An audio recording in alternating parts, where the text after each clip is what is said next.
A magnitude 15 earthquake has the potential to completely destroy our planet and evaporate all the water in a matter of seconds, leaving Earth uninhabitable. Over 500,000 earthquakes happen annually, but none have a magnitude of 15. 90% of quakes occur in the terrifying Ring of Fire zone located around the Pacific Ocean. The ground there is like jello.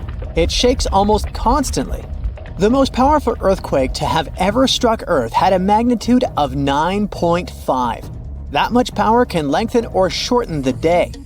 But there's probably an earthquake in the confines of your own home now caused by a speck of dust landing on a table. But it has a power of negative 15 magnitudes. Earthquakes happen when tectonic plates move. They're like Lego pieces that are not properly secured, and when they move up, down, or hit one another, the ground also moves, triggering earthquakes. This tectonic energy acts like a battery. It stores energy for a long time, up to 500 years. When this stored energy is released in a sudden burst, the consequences are horrifying. Even the strongest structures submit to this relentless force that leaves a trail of destruction in its path. In some instances, earthquakes can even trigger tsunamis, amplifying the chaos. Such a crazy amount of power can split the ground open and cause severe damage. The strength of an earthquake is measured by the Richter scale, but now it's being replaced by the moment magnitude scale. When there's an earthquake, we hear about how strong it is. It's usually from 1 to 10.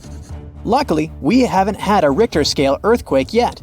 The most powerful earthquake to have ever happened in modern history occurred in Chile in the 60s. It was around 9.5 on the Richter scale, and it altered Earth's rotation and messed up the length of the day by around 2 milliseconds. It also triggered a massive tsunami and affected a vast area of 155,000 square miles. The Richter scale doesn't actually have a limit. Still, anything above 25 doesn't need measuring, because if that ever happened, we would simply turn into dust, and nobody would care to measure this disaster.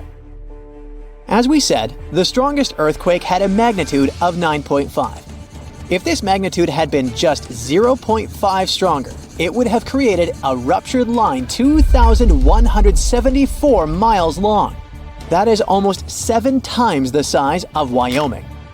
A magnitude 11 earthquake would create a crack halfway around the world.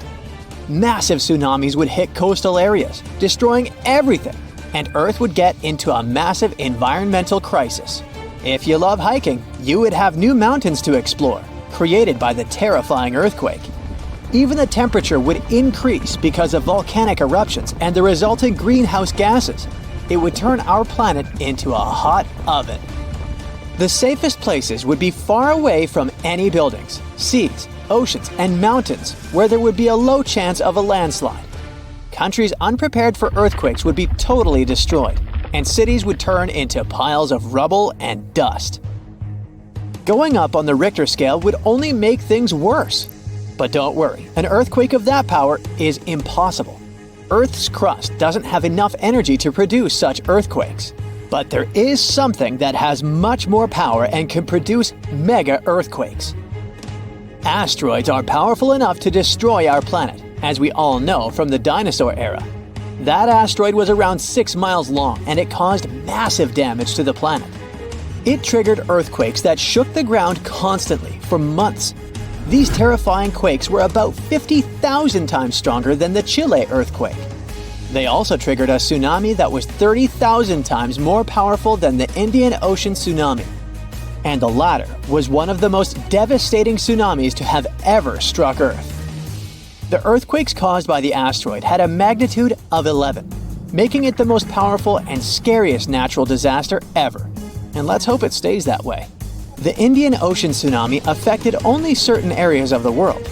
Meanwhile, the asteroid tsunami affected every part of the world and had 33-foot-tall waves. Even if you had traveled to the most remote place on Earth, you wouldn't have been able to hide from this Grim Reaper. A 15-magnitude earthquake wouldn't be 15% stronger than the Chile earthquake. The scale doesn't work like that. It would be around 100 million times more powerful than a 9.5 magnitude quake. It could make all the water on Earth evaporate, leaving us devastated and without any H2O to survive. All ecosystems would collapse, all food chains would be broken, and only some super strong bacteria would probably survive the impossible. That is only a fraction of the frightening things that could happen. The ocean is like the AC for our planet. Without it, Earth would be super hot. The ocean also serves as a shield from the sun's powerful rays. It acts as a heat absorber and cools Earth. Scientists think that the most dangerous thing would be the inability of Earth's crust to survive the violent shakes of the 15-magnitude earthquake. If our planet miraculously survived and didn't turn into dust, there would be massive openings in its crust. The ground would become gelatinous. It would randomly move up, down, left, and right, and no building would survive that. Our civilization would be brought back to the Stonehenge era. Tectonic movements like this are devastating. A similar thing happened in Japan when tectonic plates moved 165 feet from each other and then snapped back together, creating a 9-magnitude earthquake. No place on Earth is immune to this bone-chilling natural phenomenon. Still, certain places have higher chances of being destroyed than others, like the Ring of Fire, where 90% of earthquakes happen. This is a place where earthquakes are almost everyday occurrences. The Ring of Fire is located in the Pacific Ocean. It forms a ring around the continents that surround the Pacific. There, several tectonic plates meet, creating highly unstable ground. To make the problem much more terrifying, 75% of active volcanoes are located in this area. 90% of dormant volcanoes are also there, making this place extremely dangerous. Scientists carefully study this region to find a way to predict when the next earthquake might strike. The Ring of Fire is not the only place at risk of earthquakes. In California, along the San Andreas fault line, 2 tectonic plates have been storing power for more than 200 years. The San Andreas Fault is 715 miles long and has the potential for a massive earthquake. This region has its fear of violent earthquakes like the one that happened in San Francisco in 1906. It had a magnitude of 7.8 on the Richter scale. Scientists' predictions are terrifying. They say that the chance of a 6.7 magnitude earthquake is very high in the area. If all hell starts to break loose, you should know how to survive. Avoid anything that might fall on you, like windows, closets, or unstable ceilings. The official phrase from emergency experts is drop, cover, and hold on. Stay low to the ground. Hide under something stable like a table, and remain there until the shaking stops. Make sure to stay in your shelter for another minute or two, just in case there are aftershocks or loose debris. Use your nose and smell for gas. If you do smell it, don't turn the lights on or do anything that might ignite it. Stay strong and be safe. Rocks rolling down the slopes of a rumbling volcano, pushing other bigger rocks on their way, and eventually tumbling down into the ocean in a humongous cascade, causing a wave the height of which the world's never seen before. This is what might happen if the Helena slump of the Hawaiian Big Island falls off into the water. The Kilauea volcano is far from dormant. The latest eruption occurred in 2018. Its eruptions are usually accompanied by earthquakes of different magnitudes, and with each quake, the magma rocks on the slopes of the volcano shift down. These rock formations are called slumps, and the Helena slump is the most notorious of them all.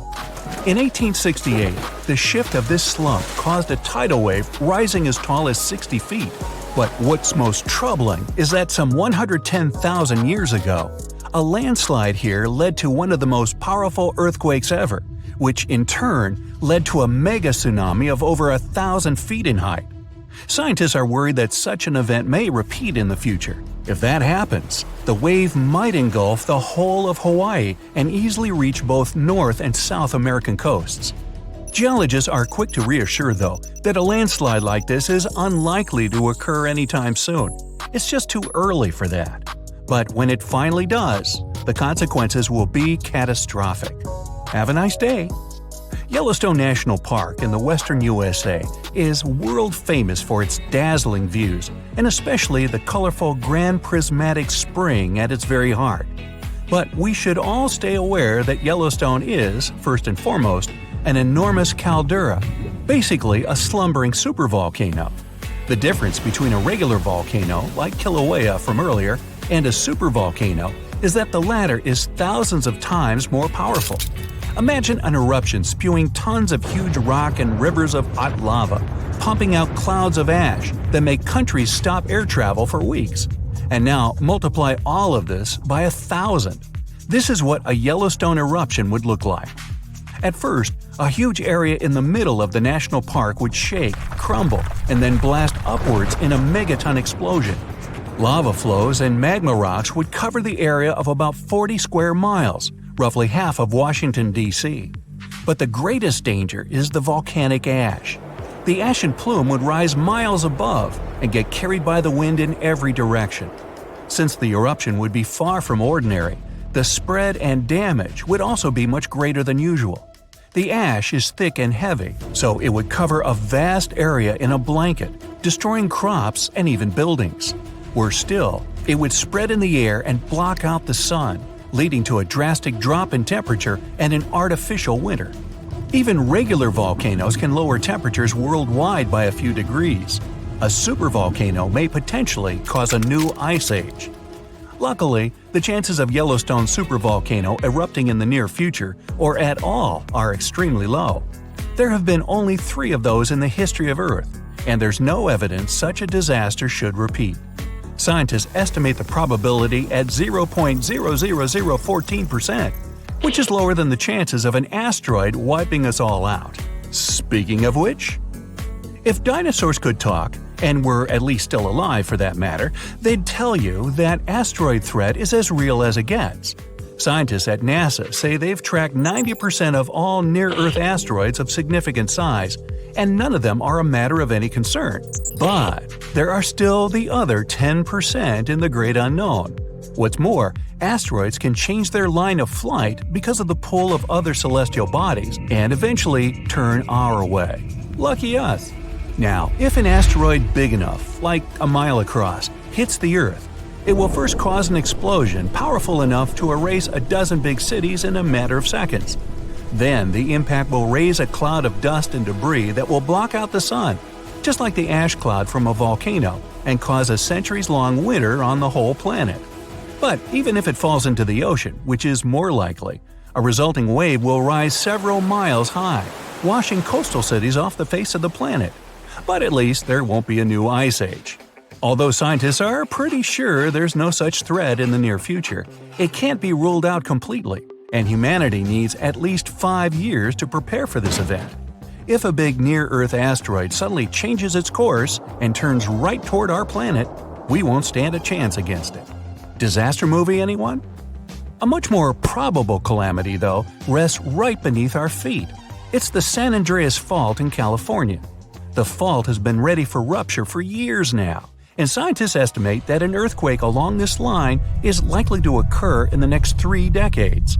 And when it happens, it won't be nice. They expect a magnitude of 8.0, which is comparable to some of the most devastating quakes in history. It's all the more dangerous since California is home to some of the most populated cities in the western U.S., including Los Angeles and San Francisco. High-rise buildings are common there, and they're particularly vulnerable against underground shakes.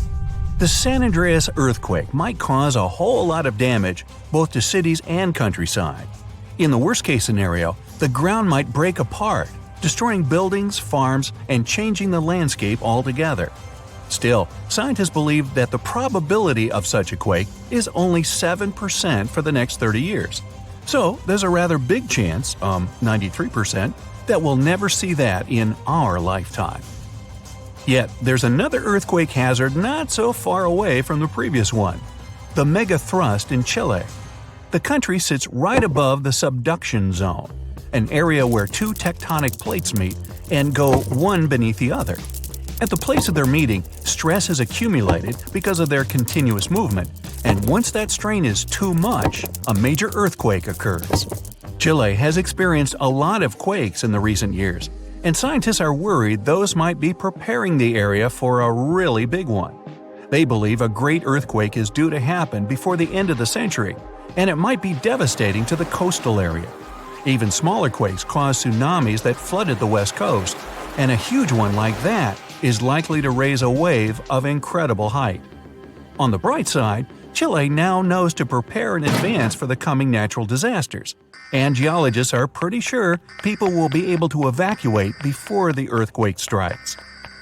In September of 1859, astronomer Richard Carrington was looking at the sun and suddenly saw a bright flare on its surface. He made a note of it in his records, but only realized how important it was a couple of days later. The energy from that flare reached Earth and struck it directly, causing northern lights to appear above Cuba and burning telegraph lines all around the world. This was dubbed the Carrington event, and it was a solar storm. Such storms hit the Earth fairly often, but none of them were so powerful as the Carrington event, neither before nor after. But in 2012, astronomers registered a similar solar flare whose energy nearly hit our planet once again. If it had been just a week earlier, we'd have been in big trouble. Today, humanity relies on electricity in almost every aspect of life, and a powerful solar storm would mess with the electromagnetic field of Earth a lot. All electric appliances would either shut down or short-circuit, and huge transformers powering basically everything would go out of order for good. It would take years to repair them, and the cost of such a massive blackout would count in trillions of dollars. The worst of it is that science is almost unable to predict solar storms, and even if we could know about them in advance, we'd be powerless to stop them. The flare happens in a matter of seconds, and it takes about 8 minutes for the particles to reach the Earth's atmosphere, causing the disturbance. The power outage would come a bit later, in a day or so, when a massive cloud of plasma gets to our planet. At the moment, there's no protection against solar flares, and the chances of one powerful enough to cut all of our electricity in the next few years are quite high, about 12%. The only good thing about all this is that we now know of such a possibility and can at least prepare in advance. Hey, don't forget to pack some underwear and socks. You'll always need those. If you walk through this small stone doorway in Hierapolis, Turkey, you might never come back alive. Back in ancient times, people thought it was some sort of portal to the underworld. Romans would go in carrying perfectly healthy bulls, but after a few minutes, they would watch these animals collapse as if hit by some mysterious force. But what's even weirder is that nothing happened to people. They could walk in and out just fine. Now, recent studies might have an answer for these eerie happenings, and it all has to do with people's heights. The gate, known as Plutonium, named after Pluto, the deity of the underworld, is a stone doorway leading to a small 32-square-foot cave. But the real danger is what is going on beneath it. Hierapolis is a super active geological area, and there's a big crack under the city that constantly emits volcanic carbon dioxide, which comes up as a visible mist. During the day, the sun dissipates the gas. At night, the gas forms some kind of a carbon dioxide lake on the sheltered arena floor. At dawn, you need to get out of there before it's too late.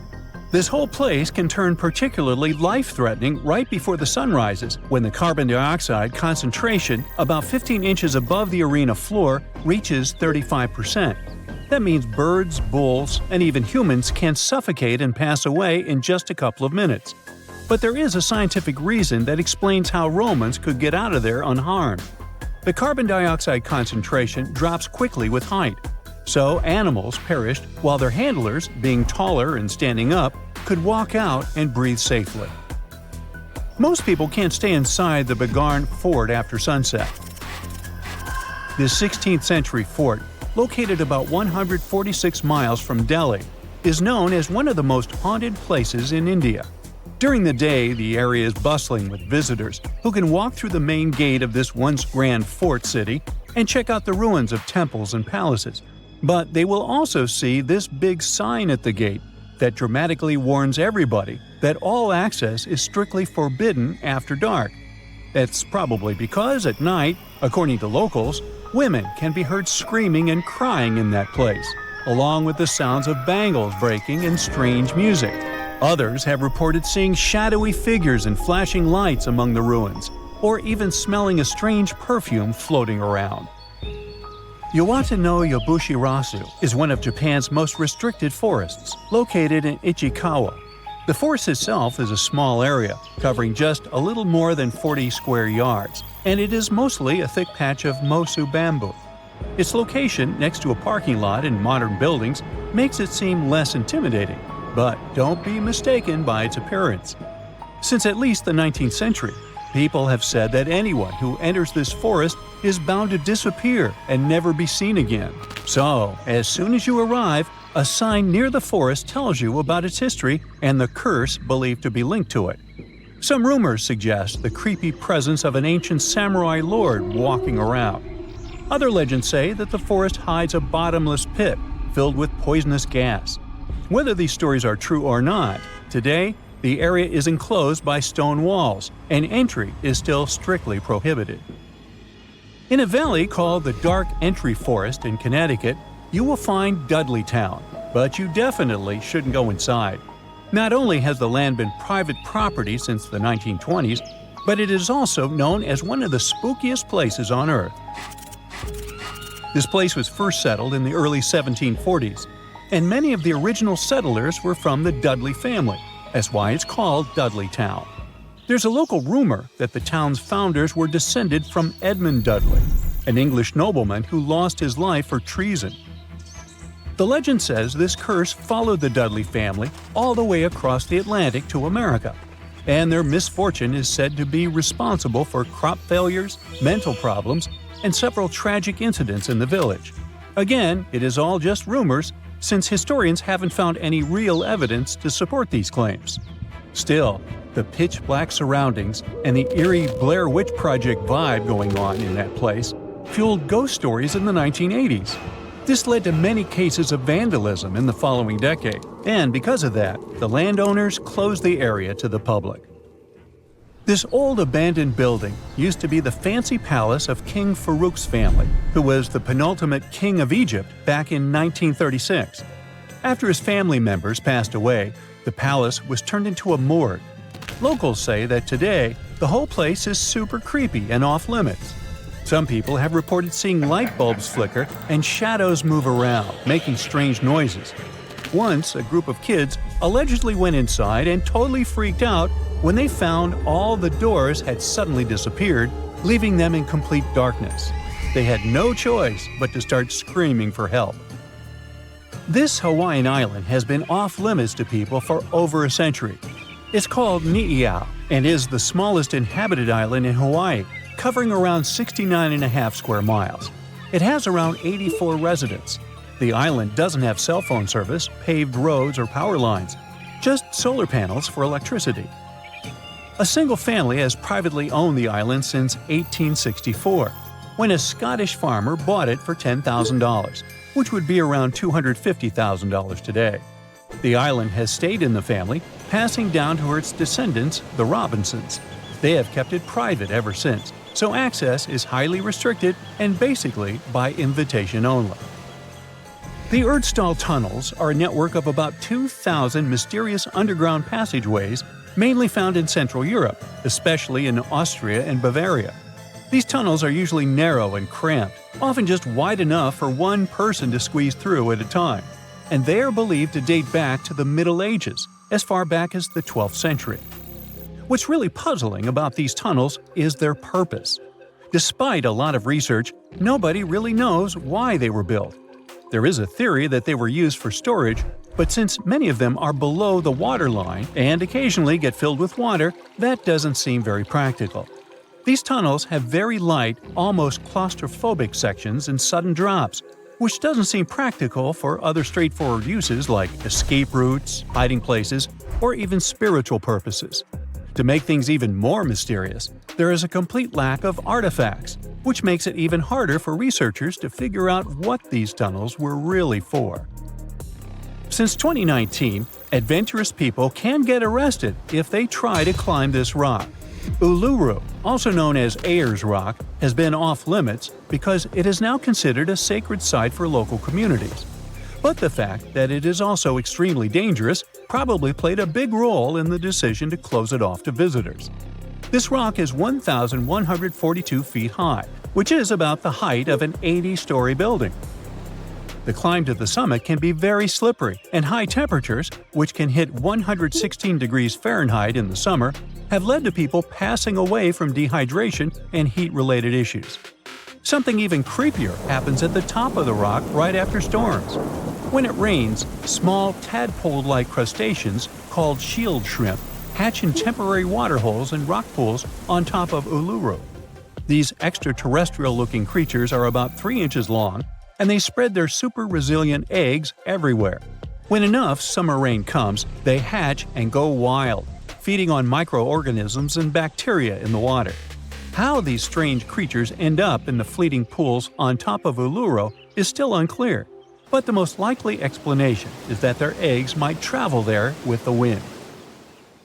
Back in the day, from 774 to 775, Earth got hit with a mega blast of radiation. This crazy burst of energy left its mark. 3 rings from that year show way too high levels of radioactive stuff. But what exactly caused it? Scientists are inclined to think that the reason was a solar flare. Some folks think maybe a massive supernova caused the radiation blast. But astronomer Phil Plait says that if that had been the case, it would have had to be less than 1,000 light-years away and would have had been crazy bright. But there's no record of that happening. No bright, shiny Death Star in sight. After looking at the radioactive carbon and beryllium in tree rings, scientists ruled out a bunch of other possibilities. At first, they considered that it was a smash-up between neutron stars or a neutron star and a black hole. These types of crashes produce a super quick blast of gamma rays without any light show, which lines up best with the evidence. But these kinds of collisions are super rare. Plait thinks it's kinda unlikely that this is the answer. He figures we should only see one of these events in our galaxy about once every million years. So having one just 1,200 years ago seems pretty wild. Scientists are seriously worried about these rare events. If one happened closer to Earth, it could seriously mess up life on our planet. Even if it was thousands of light years away, a similar event today could cause chaos with all the fancy electronic systems we've come to rely on. So it's a good thing those gamma ray bursts are so rare, because if they were more common, Earth might be in for a rough ride. You may think that if our planet could withstand mega radiation blasts, it can easily withstand something less frightening. Let's say grasshoppers. Sorry to say that, but it's not exactly true. Back in 1874, during a hot summer in Kansas, things took a strange turn. Grasshoppers, or should I say locusts, invaded the Great Plains like nobody's business. They came down like a storm, blanketing houses, trees, and even poor trains passing by. These bugs were on a mission to cause chaos. Farmers had to scramble to protect their wells and just about anything else worth saving. Locusts landed everywhere, wreaking havoc on everything in sight. Even poor sheep lost their wool. Locusts even stripped paint off wagons and handles off pitchforks. This is how destructive they were. Livestock tried to fight back by eating them, but there were just too many of these insects. That year, those critters caused about $200 million in crop damage. The locust invasion was so tough, even the US Army stepped in to help. In the end, locusts began to disappear, sparing the plains from further devastation. Natural disasters can be even more unexpected than radiation blasts from space and locust invasions. Check this out. Back in June 2017, a reindeer herder up in northwest Siberia was minding their own business when they suddenly heard a crazy loud blast and saw smoke shooting up from the ground. If that happened to me, I'd need to change my pants. Sorry. Later on, they found this huge hole that was like 23 feet wide and nearly 65 feet deep and was surrounded by chunks of ice and dirt. It turned out that there were over 17 such black holes in the area. They were filled with peaty water and shrouded in mystery. Some folks thought those were sinkholes. Others were sure they were left by top-secret device tests or even a bunch of meteorites. Now, the latest idea is that these holes are actually craters caused by the Arctic warming up and melting the frozen ground. The theory states that as the ground thaws, gas pockets trapped beneath the surface burst through, creating such dramatic holes. Apparently, these eerie craters have been showing up in specific spots in Siberia where ancient geological faults have been leaking out hot natural gas for ages. Combine that with some leftover methane from old lake sediments, and you've got a recipe for some explosive surprises as the planet heats up. Not scared yet? Alright, maybe you're afraid of darkness, huh? If so, you wouldn't like it back in 536. It's the year when the world went through a crazy 18-month period of darkness. A mysterious fog covered Europe, the Middle East, and parts of Asia, blocking out the sun and causing chaos. It was like the Dark Ages, but for real. It turns out that the main culprit behind this fog was a volcanic eruption in Iceland. This eruption spread ash across the northern hemisphere, causing temperatures to drop and crops to fail. People were freezing and starving. It was a mess. Historians from back in the day even talked about how weird it was. The sun looked like the moon, summers were freezing cold, and even China had summer snow. It was all because of the volcanic ash blocking out the sun. And to make things even worse, this period of darkness sparked the beginning of the bubonic plague in 541. Talk about a rough time to be alive. Let's go back to Siberia real quick. Back in 1908, way out in the wilds of Siberia, an asteroid dropped for an unexpected visit. Today, we know it as the Tunguska asteroid, but it didn't get its name instantly. Local folks only caught a glimpse of the show. A bright fireball streaking across the sky, followed by a massive boom. Trees went flying, fires blazed, and animals weren't too happy about it either. But since the area was so remote, not many folks took notice. For almost 2 decades, nobody bothered to check out the Tunguska site. People had too much on their plates back then. But then, scientists finally made it out there and found evidence of the asteroid's shenanigans. Later in expeditions, they found some spacey microparticles. Fast forward to now, and NASA has a whole planetary defense thing going on. They even sent a mission to test out asteroid deflecting tech. Because who knows when the next cosmic rock will come knocking on our door, right? In the middle of the 19th century, there was one more epic solar storm called the Carrington Event. It may not sound like a big deal to you, but it had pretty rough consequences.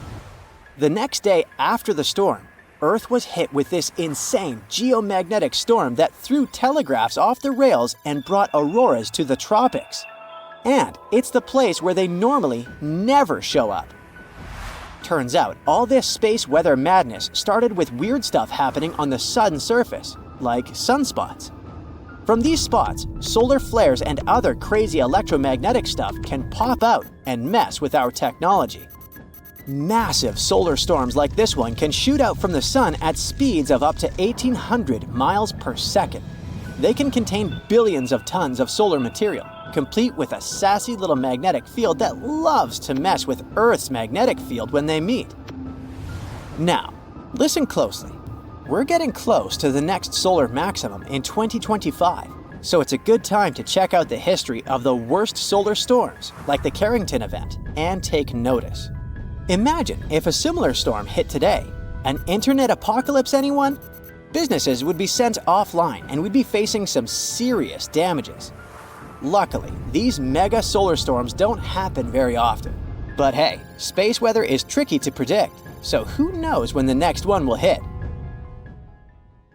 You look out the window and see the trees moving uncontrollably.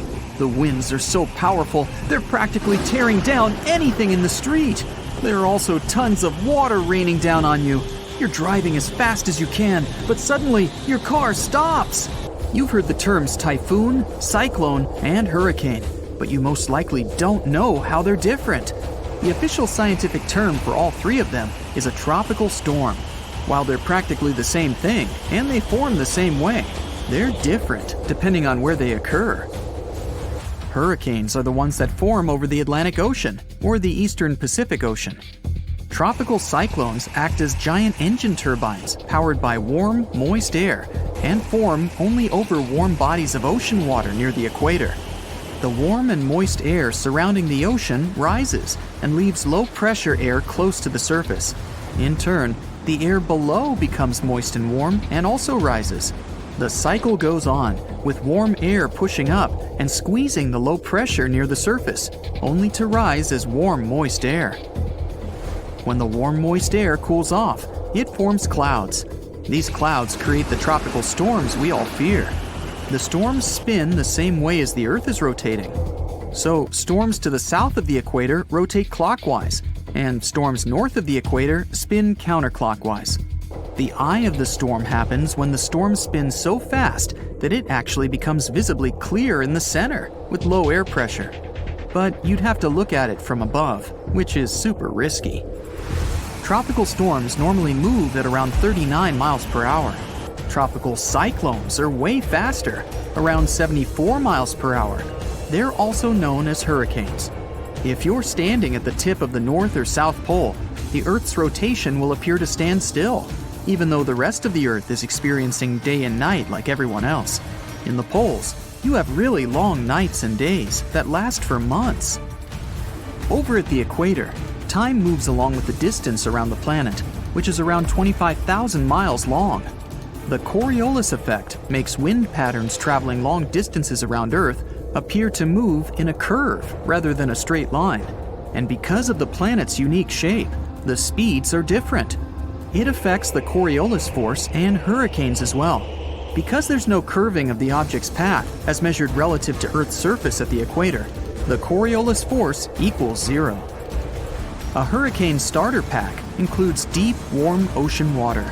It all happens in the moist middle layers of the atmosphere, with a chilly atmosphere on top. It also takes some low wind and some surface disturbance. And it can stretch around 300 miles away from a large body of water where the center of a large hurricane is. The good thing is that hurricanes get weaker when they hit the land because the warm water in the middle of the ocean isn't giving it the juice it needs to stay pumped. But it'll still carry a sustainable amount of damage with the strong winds and rain. In 1900, one of the biggest hurricanes struck near Central America and in the Gulf of Mexico. It then went as far as Florida and Texas, and is considered to be the most devastating hurricane in the United States' history. They first detected it on August 27th, and it lasted for many days. By the time it reached the Texas coast, the storm had turned into a Category 4 hurricane. Hurricanes are categorized on wind speed and intensity, using something called a Saffir-Simpson scale. There are 5 different categories from 1 to 5, with 1 being the weakest and 5 being the strongest. A Category 1 storm has winds moving at between 74 to 95 miles per hour. You can expect some trees to be uprooted and mobile homes destroyed. It can take out some home exterior and cause major power outages. Category 5 hurricanes speed up to over 155 miles per hour and leave nothing in their path. They can even wipe out some buildings right off their foundation. And because the winds are faster, there is more damage around its radius. Another thing to expect is lots and lots of flooding. The people of Galveston had less than 4 days to prepare for the arriving storm that even stretched out to Oklahoma and Kansas with 20-foot flash floods.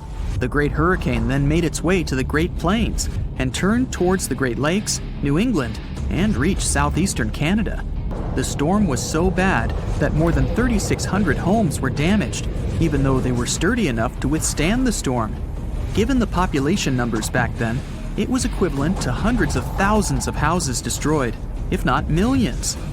The total property damage was around $30 million then, which would be a lot more now because of inflation. After the devastating storm, the people of Galveston built a 3.5-mile seawall and raised the whole city level by as much as 16 feet. Eventually, they raised the seawalls to 10 miles, just in case.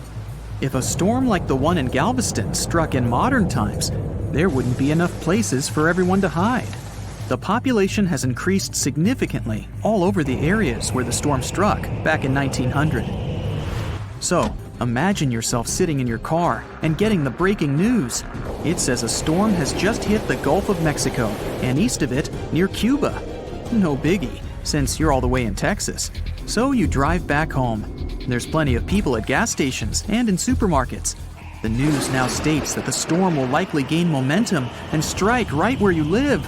Okay, now it's time to panic. You want to get some stuff to prepare for the incoming storm, but all the shelves are empty by now. Everyone is pushing and shoving like at a rock concert. You grab whatever you can find and make your way back to your car.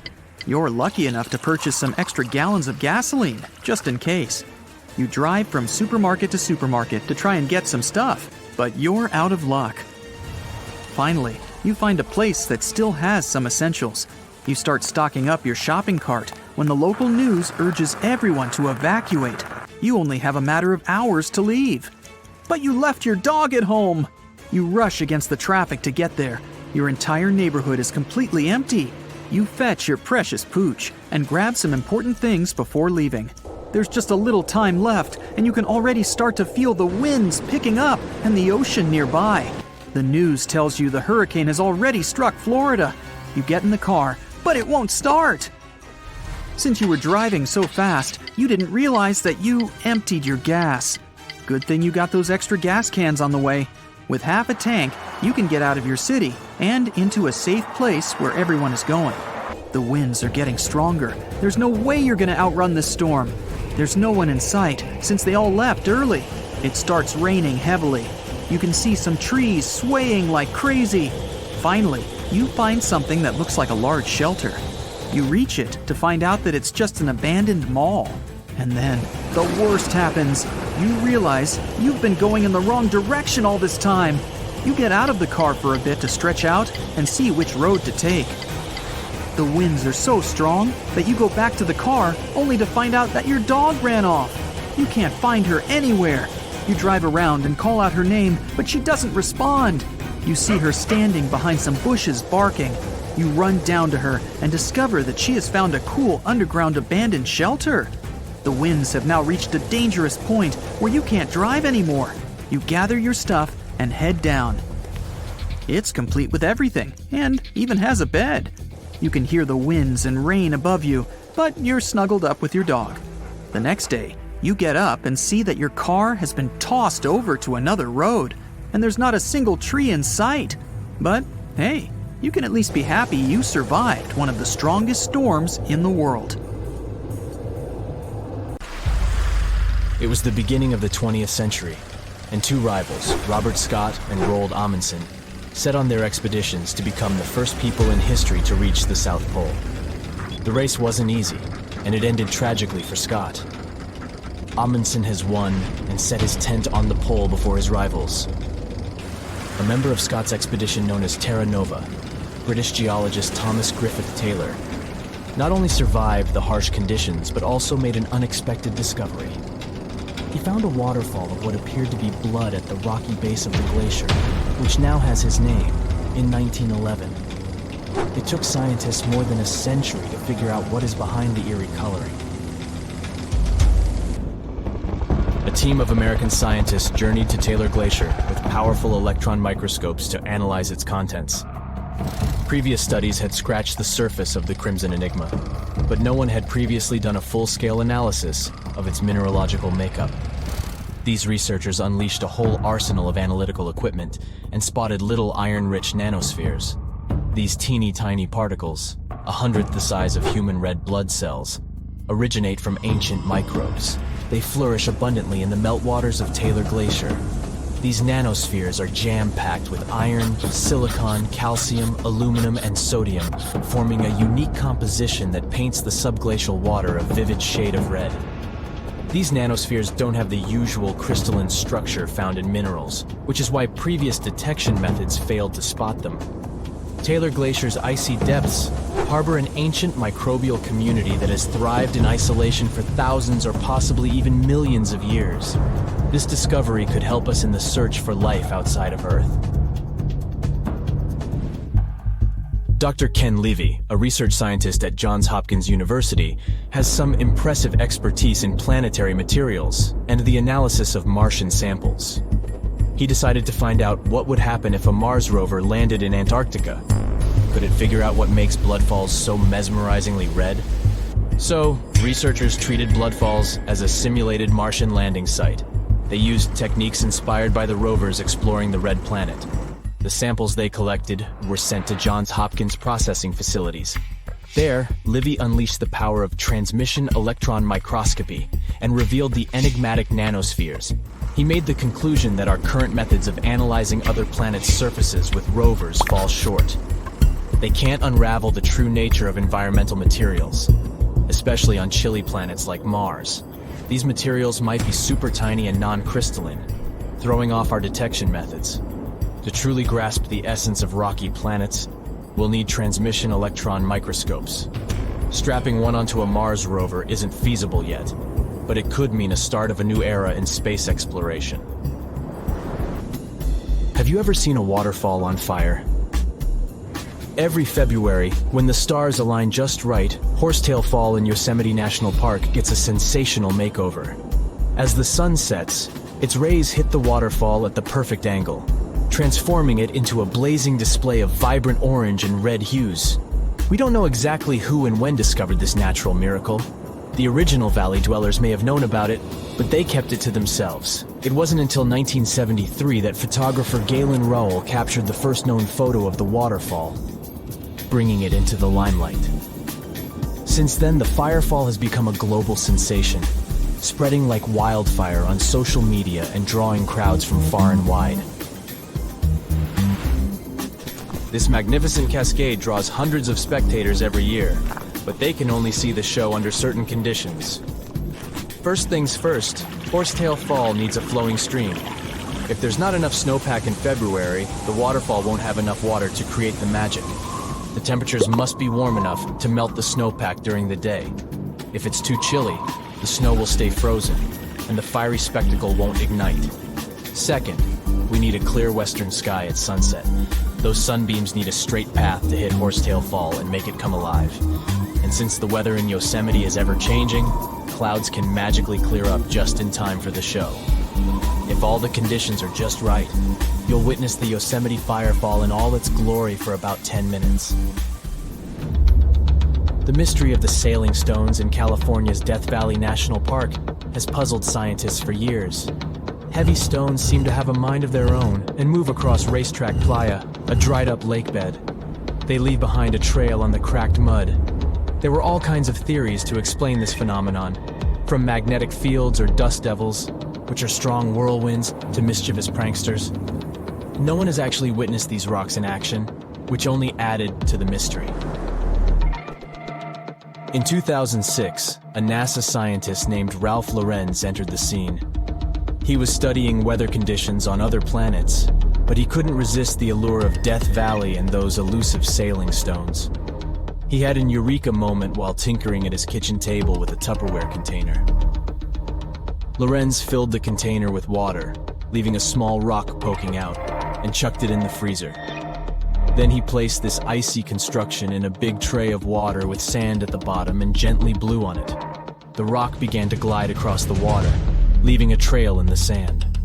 Lorenz had been studying how ice can make big rocks float and move along tidal beaches in the Arctic Sea.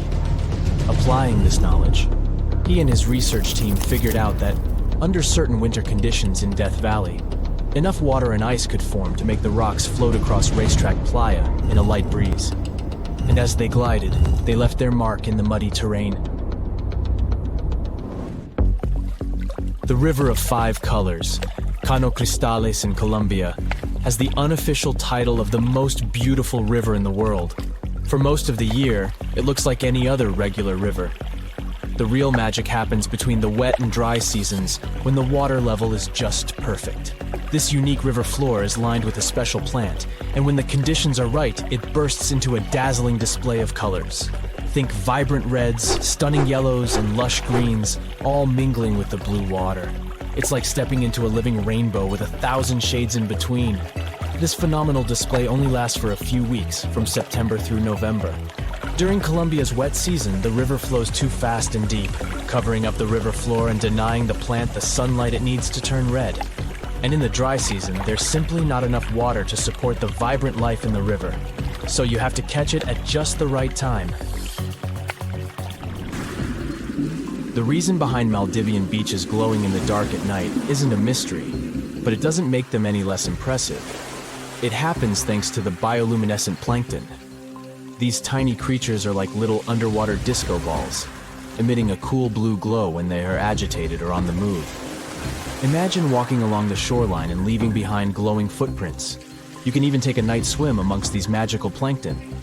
Researchers have discovered that their bioluminescence is actually a clever defense mechanism against predators. When these microorganisms flash their little blue lights, it disorients and surprises their attackers. The plankton produces this light using a chemical called luciferin. These enchanting plankton can appear at any time of the year. The best chances of seeing them in all their glowing glory are from June to December. During this period, there's a higher volume of plankton in the seas of the Maldives, creating the perfect conditions for a luminous show after the sun sets and the night sky takes over. You'll only witness the magic of bioluminescent plankton when tidal currents bring them close to the shore in large numbers. It's hard to predict exactly when this spectacular show will happen, so make sure to do your research and prepare to take photos with a high ISO to capture it, exactly like it looks in travel catalogs.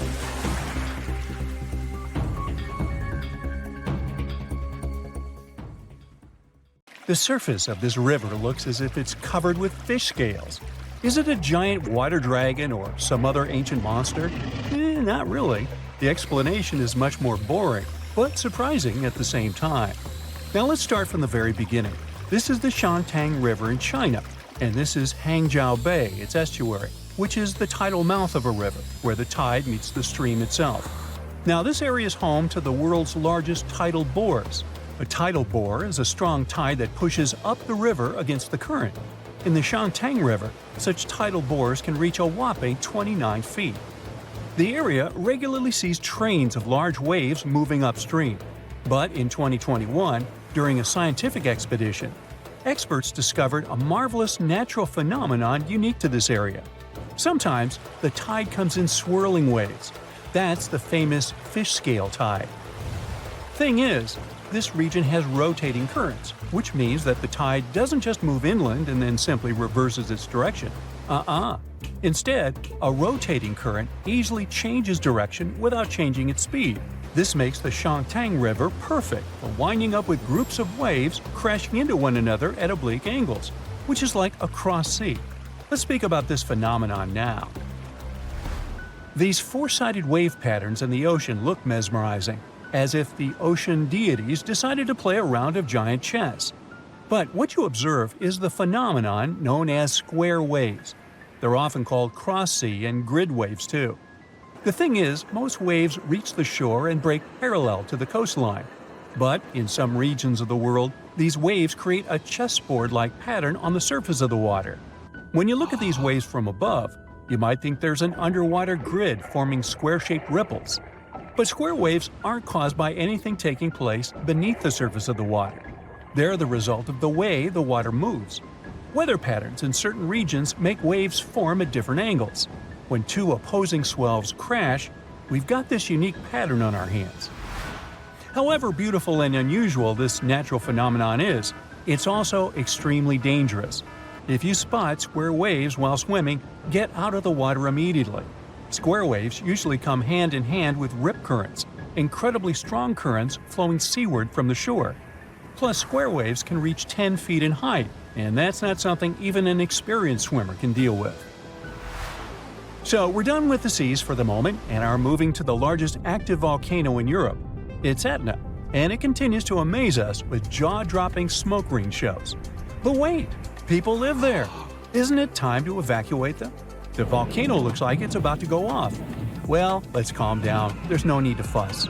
Experts assure us that the production of such rings doesn't mean that a big eruption is on the way. These white smoke rings are made of water vapor and are generated by bursts of gas bubbles inside a narrow duct over a magma chamber. Etna was even nicknamed the Lady of the Ring. and currently the volcano is breaking its own records. For example, in the year 2000, the volcano produced around 5,000 such smoke rings. According to researchers, no other volcano on Earth produces as many volcanic vortex rings as Etna. Southeast Crater is especially active. It emits countless beautiful vapor rings. Now, don't look away from the sky. You might witness something like what the residents of New Jersey saw recently. A massive fireball lit up the sky in the Garden State and surrounding areas. A meteor falling to the ground looked like a bright streak of light, and the folks of several New Jersey towns, as well as some parts of New York, Pennsylvania, and Connecticut, reported this show to the American Meteor Society. Security camera footage posted online by some witnesses of this awesome phenomenon show the flash dash across the sky within a couple of seconds at 3:43 a.m. Another unbelievable phenomenon captured recently is one of the rarest in the world and almost impossible to see with the unaided eye. A West Australian photographer was shooting a wet season thunderstorm just outside of Derby when he managed to film on camera a few red sprites. He said later that they were gone in the blink of an eye. He described red sprites as huge feathery tendrils of purple and red and specks of bright red. Red sprites are massive electrical discharges that take different shapes and look like reddish-orange flashes. They last for just fractions of a second and occur after super-strong lightning strokes. Even though they're usually caused by the lightning discharges between a thundercloud and the ground, sprites soar up into the air up to 60 miles. Interestingly, this phenomenon had been dismissed and considered to be fiction for decades, until scientists finally caught it on film. Since that time, red sprites have been recorded regularly. Catastrophe lightning is the world's longest lightning storm. The heart of the storm, which repeats every year, is over the mouth of the Catastrophe River, where it empties into Lake Maracaibo in Venezuela. This storm towers higher than a regular one. Catastrophe lightning occurs for 140 to 160 nights a year, lasts for 9 hours a day, and produces 16 to 40 lightning flashes per minute. Maybe you've heard of how they say lightning doesn't strike the same place twice? Well, Catastrophe doesn't seem to know about this rule. Or at least, it doesn't prevent storm clouds from gathering in the very same place year after year. A fellow hill walking in the UK has captured amazing shots of a weather phenomenon that was called an angel in the sky. So look at it. This scene was captured with a Canon 5D Mark IV camera. The silhouette, though, isn't some non-material thing. It's just the shadow of the photographer at the center of a circular rainbow. Mesmerized, the photographer took a few more photos and continued walking. Such an effect is produced when an observer stands above the upper surface of a cloud. It can also be a mountain or some other high ground, and the sun should be shining from behind their back. When the observer sees their shadow, the light is reflected in such a way that a bizarre circular glory appears around the point directly opposite the sun. Another cool sky phenomenon was witnessed in Auckland. Look at this. What does it remind you of? I bet you think it looks like a spaceship from a different civilization, but it's just a rare meteorological phenomenon. Everyone who saw the circular cloud formation said it looked like a hole in the cloud cover, and some also added that a small rainbow was visible inside. This phenomenon is known as a fall streak hole and a punch hole cloud. Such a formation is quite rare. Even experts have seen it just a few times throughout their careers. What happens here is some sort of atmospheric disturbance within supercooled water, the disturbance being an airplane or something similar. As a result, the supercooled water rapidly turns into ice crystals. Since the crystals are heavier than the surrounding cloud, they fall out, leaving a hole behind. The process happens high up in the atmosphere and is quick. It takes only minutes or so. Well, let's get back to the ground and examine the phenomenon people in the US can witness. It's an extremely rare one. Nothing similar has happened like this since 1803. What is it? Billions of cicadas from two different broods are merging together from the underground after more than 200 years. All these loud singing insects belong to two distinct families of periodical cicadas. One group emerges to the surface every 13 years, and the other every 17 years. It's a rare occurrence when the cycles of both groups align. This year, This once-in-a-lifetime event is taking place since two groups with different cycles are emerging at the same time. These broods are known as Brood 13 and Brood 19. They have been seen and heard across the southern U.S. and as far north as Illinois. So in Westbrook, Maine, people saw an enormous ice disk in January 2019. This disk was like a wintry carousel. It was spinning away in the Penobscot River. Residents called it everything from an icy lazy Susan to a frozen spinning wheel. It was estimated to be around 300 feet wide, which made it one of the biggest ice disks ever seen. Weirdly, the spinning ice disk notion isn't new. They've shown up in places like Russia and Washington before. They were almost always a perfect circle. So why do they happen? Well, some scientists in 1997 thought it was because river water created a whirlpool effect around a chunk of ice, smoothing it out to be perfectly circular. Yet, in 2016, other scientists claimed that river currents helped these disks get started, but temperature changes kept them twirling. Warmer water makes the ice melt and sink, creating a vortex that keeps the disk spinning. The warmer the water, the faster it spins. Ever heard of the Hestilin lights of Norway? They aren't the same as northern lights. Think of these lights as glowing balls. They have been seen since at least the 1930s. These luminous wonders show up in all sorts of colors and shapes. Sometimes they flicker, and other times they just chill in the air. The Hestilin lights can show up 10 to 20 times a week. They appear both during the day and at night. They can last for just a few seconds or hover for over an hour. Interestingly, nobody has a clue about what exactly they are. The efforts to understand these lights include Project Hestilin, started in 1983, and later projects like the Triangle Project. Despite ongoing research, there's no consensus on the origin of the lights. Some suggested explanations include misperception of celestial bodies, aircraft, or mirages. One theory ties the lights to airborne dust from mining, while another mentions plasma formed by ionized air and dust during radon decay. Okay. Ringing rocks is a cool geological thing you probably didn't know about, and it's our next stop on the Mysterious Natural Phenomena Tour. You can find them in Bucks County in the U.S. If you give these rocks a hit with a hammer or another rock, they start ringing. Scientists have been studying them, but the mystery remains. There are different hypotheses about this one too. Things like the size and shape of the boulders and how they're stacked can affect the sounds they make. But that alone doesn't give them the ability to ring.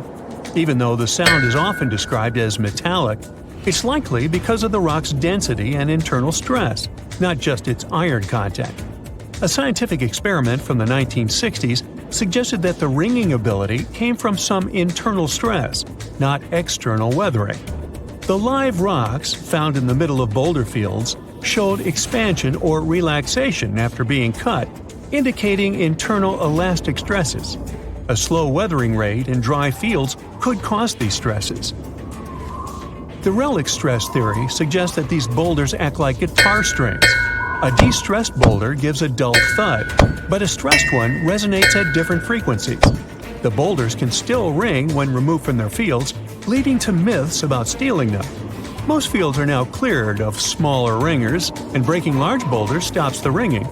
Large equipment is needed to move the remaining small ringers, weighing over a ton. Now let's talk about the Naga fireballs. They only show up along the Mekong River in Asia. These picky fireballs hang out in just a 155-mile stretch of the river. The reddish glowing balls rise naturally from the water into the air. Their scope ranges from small particles to the size of a basketball. The reported number of fireballs varies from tens to thousands per night. They can be spotted all year round, but they seem to go wild during the full moon in late autumn. Why? Well, that's just another one of their little mysteries. Some have tried to explain the phenomenon scientifically. One theory suggests that flammable phosphine gas from the marshy environment could be the cause. However, skeptics argue that spontaneous ignition isn't likely to be the reason. Another scientific explanation involves free-floating plasma orbs created when surface electricity is discharged into a solution. Still, these typically occur in controlled settings during experiments, and not naturally. We can carry on with ball lightning. It's a super rare thing, a glowing ball that shows up in the air. It likes to make an appearance close to the ground during thunderstorms, hanging out with regular lightning. It can be red, orange, yellow, white, or blue, and it's often accompanied by a hissing sound and a funky smell. This flashy sphere of light is a quick show. It lasts just a few seconds, zooming around, and then poof! It's gone, sometimes quietly, sometimes with a little pop. Ball lightning might seem like a troublemaker, but it's usually harmless. Sure, it's been known to burn or melt stuff on occasion, but it's not out to get us. Scientists aren't entirely sure why it happens or how it's related to regular lightning. People have been tossing around ideas like weird air or gas behavior, high-density plasma stuff, or even a vortex of glowing gases. Even microwave radiation trapped in a plasma bubble is on the list. But don't get it confused with bead lightning. That's a different one, more like a string of beads.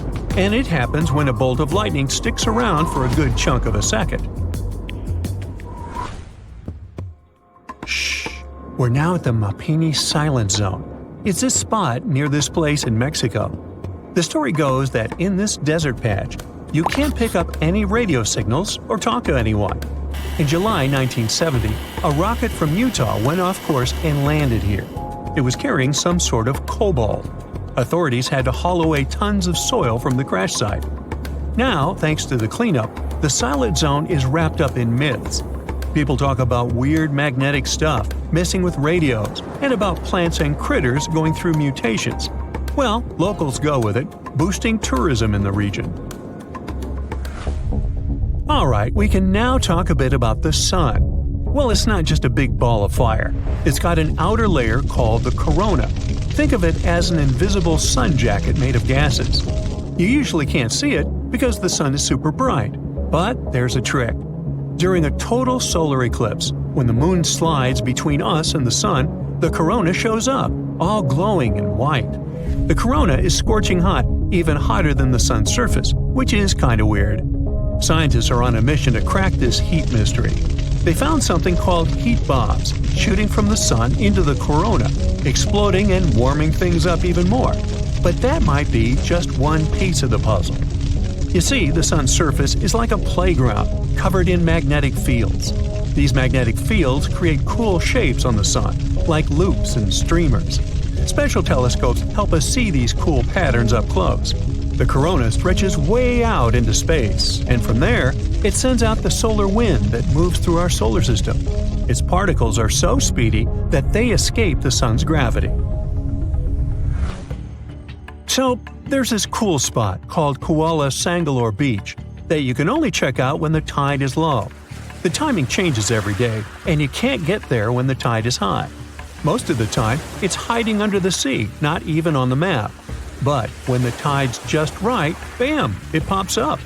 Kind of like Malaysia's own version of Salar de Uyuni. People call it the mirror of the sky because when it's not underwater, it turns into a giant reflection of the sky. An awesome spot for cool Instapics. Besides being a sweet travel spot, it's also home to a bunch of marine life, like sea and baby clams that live all over the sandy shores. If you think you're safe from violent tornadoes because you aren't living in the tornado alley, you could be dangerously wrong. It's shifting to the east. It looks like we're about to see fewer single tornado days and more days with multiple powerful tornadoes. And because they're shifting into more populated areas, they could take more lives and ruin more homes. There isn't enough time to build infrastructure to protect everyone from this fast-moving danger. So the least you can do to save yourself is learn as much as you can about it. About 1,200 tornadoes hit the US every year. You gotta thank the unique geography that sets up the perfect conditions for it, especially in spring and summer. Winds from the Pacific drop moisture over the Rockies and become dry and cool as they move east. They collide with warm, humid air streams from the Gulf of Mexico over the flat terrain. And that's how unstable air and wind shear, which are the perfect conditions for tornadoes, are born. Historically, tornadoes were most common in Tornado Alley. This term was first used in the 1950s by two meteorologists as the title for their research project to study extreme weather in Texas and Oklahoma. Northeastern Texas and south-central Oklahoma are precisely the areas we think of when we talk about Tornado Alley. But in the past 10 years or so, it has shifted eastward by up to 500 miles. Now, eastern Missouri, Arkansas, western Tennessee, Kentucky, northern Mississippi, and Alabama see more tornadoes. The storms of early 2023 are great proof that this trend is real. A violent tornado hit Rolling Fork, Mississippi, and another outbreak caused huge damage in the new Tornado Alley. Data from the past 2 years shows that large tornado outbreaks with multiple twisters from a single weather system are also moving eastward and becoming more frequent and intense. The Tornado Alley is shifting eastward mainly because of supercells. Those strong thunderstorms with rotating updrafts create new tornadoes. Supercells form when warm, humid air near the ground interacts with cool, dry air higher up. You can say that we're living in the middle of a natural experiment. We see changes in the basic ingredients for severe storms. But we don't know how significant these changes are. Experts predict that supercell storms will become more frequent in the late winter and early spring and less common in the late summer and fall. The air in recent years is getting warmer and moister, and the interactions between air masses more and more common. Experts explain that the atmosphere is becoming more unstable and the Gulf of Mexico sends more water vapor into the southeastern U.S. All these factors fuel the storms. Research also shows that the so-called dry line, which divides the wetter eastern U.S. from the drier western U.S., is shifting eastward too. This line has traditionally fallen along the 100th meridian, but has moved about 140 miles east since the late 1800s. This shift can affect where storms form, as the dry line works as a boundary for convection, where warm air rises and cold air sinks, fueling storms. Milder winters we've seen recently also mean more opportunities for unstable air masses to interact and form supercells earlier in the year. It's tricky to predict how the situation will change and how dangerous it is, because we don't have that much data on how weather patterns affect such short-lived events as tornadoes. The U.S. National Weather Service only began keeping tornado records in 1950, and they didn't catch many tornadoes in remote areas. Data shows that the number of days with tornadoes each year has decreased, but there's more tornado activity on those days when they do occur. The records also show that some years, tornadoes take the lives of up to 20 people across the U.S., and in other years, they take over 100 lives. But now, there are more people living in the paths of tornadoes because the U.S. population has more than doubled since 1950. And the Southeast, where tornado activity could go up, has way more residents now. Texas and Oklahoma are well prepared with tornado shelters, but areas in the Southeast are less equipped. Plus, there are many mobile homes in the Southeast which are vulnerable to windstorms. Tornadoes in this region often strike at night, and they are 2.5 times more likely to cause fatalities. We could possibly have more events like the 2008 Super Tuesday tornado outbreak. It hit the southern U.S. and lower Ohio Valley, and over just 15 hours, 87 tornadoes rushed through the area and caused massive trouble. 57 people lost their lives across 4 states and 18 counties, and many others were injured. The tornadoes were fueled by strong low-pressure systems that brought record warmth. There were supercells and rotating winds that produced these violent tornadoes. Early on February 5th, a squall line developed from eastern Texas to Missouri and moved east. One of the most intense tornadoes traveled 122 miles over 2 hours. By the early morning of February 6th, the severe weather threat shifted to the eastern U.S. It caused wind damage as the cold moved out to the Atlantic, with snow and freezing rain from Iowa to Quebec. It ruined many homes and even swept some of them from their foundation, made mobile homes fly, blew many vehicles and tractor trailers off Interstate 40, and threw some cars on trees. There were wind gusts over 50 miles an hour from Arkansas to Indiana, hail the size of softballs, toppled trees, and power outages everywhere. Some areas were flooded because of heavy rains and melting snow. All this led to over 1,000 flight cancellations at Chicago's O'Hare and disruptions at Toronto's airport. The data from scientists can help new areas of the US prepare for more tornadoes coming their way. The people in authority will also need to improve community shelters and warning systems and educate the locals on tornado safety. You can also get prepared by learning 3 basic rules: get in, get down, and cover up. When you hear the warning for an upcoming tornado, get into the most interior room in your house and stay away from doors and windows. If you have a basement or an underground tornado shelter, hide there. If not, just be on the lowest floor possible. You can use whatever's at hand to protect yourself from debris. Clothing, pillows, blankets, a mattress, or a bulky table. Anything will do. There's a tip that says that the bathroom is the safest place to hide. It makes sense because those are mostly right in the center of homes. In March 2023, a man and his girlfriend in Rolling Fork, Mississippi survived a tornado in their bathtub. It got thrown into the air but landed safely amid the wreckage of their mobile home. But there's actually nothing extra safe about being in a bathtub with a mattress. Closets and walk-in showers that are deep inside the building can also offer good protection. Don't use elevators. You can get trapped inside if there's a power outage. Stay in your shelter until you're sure the tornado threat is over. If you can, listen for updates from the National Weather Service, local radio, or TV. Multiple tornadoes can hit the same area, so it might not be safe to leave even after one has passed. When you do leave your shelter, be very careful. There could be flooding, debris, collapsing buildings, and blocked roads. Stay away from fallen power lines and puddles with wires in them, and don't use matches or lighters in case of gas leaks. Stay away from damaged buildings as they could collapse at any time. Being in a car during a tornado isn't much safer than being out in the open or in a parking lot. Many people get injured trying to drive away from storms. Tornadoes can produce hailstones the size of softballs and can easily smash a windshield. If you find yourself outside when a tornado hits, try to get inside any building you can find. If that's not possible, get as low as you can. Even a ditch or culvert can be safer than your vehicle. Living on our beautiful planet might seem safe, but only until you start thinking of all those dangers lurking just around the corner or in the vast darkness of the cosmos.